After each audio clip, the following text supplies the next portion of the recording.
2/3 of our planet is covered in water, but just 3% of that vast supply is readily available for drinking.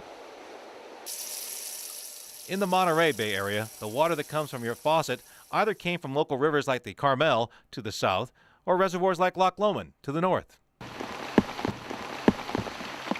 Even with normal annual rainfall, our slowly growing population is taxing water supplies, not to mention the possibility that climate change will lessen the chances that we can keep our local reservoirs filled in the future. And that's why local water agencies have been looking into building land-based desalination plants like this pilot plant at the Marine Lab in Santa Cruz. They work, but many are worried about the consequences of a larger plant, one with huge pipes pulling water from sea to shore, then dumping excess salt and brine back into the bay. One company says it has a better idea. Imagine instead a very large ship out on the horizon over the deep water of the Monterey Bay, sitting there for months, maybe even years. A clean water factory at sea.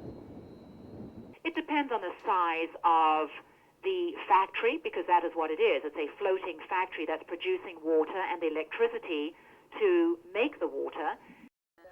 Amanda Brock, seen here on a recent environmental special on the Sundance Channel, is the CEO of the Water Standard Company. She's proposed, and local water agencies are seriously considering it, to place a ship carrying a desalination plant a few miles out to sea over the deep waters of the Monterey Bay Marine Sanctuary.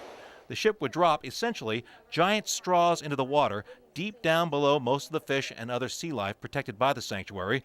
Then the ship would suck up the ocean water, use patented filters like the kind that Brock and her colleagues have designed here, and turn salt water into drinking water.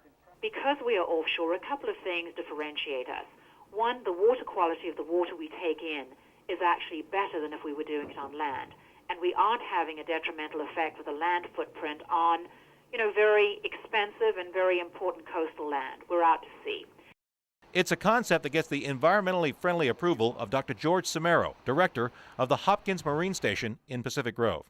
They're going to be down deep enough so most of the shallow water life, that's really the base of the food chain, shouldn't be affected by this. And if they can release the salt over a broad enough area, the dilution should be so fast and extensive with this process that I don't think there's any real threat to the organisms in the shallow water.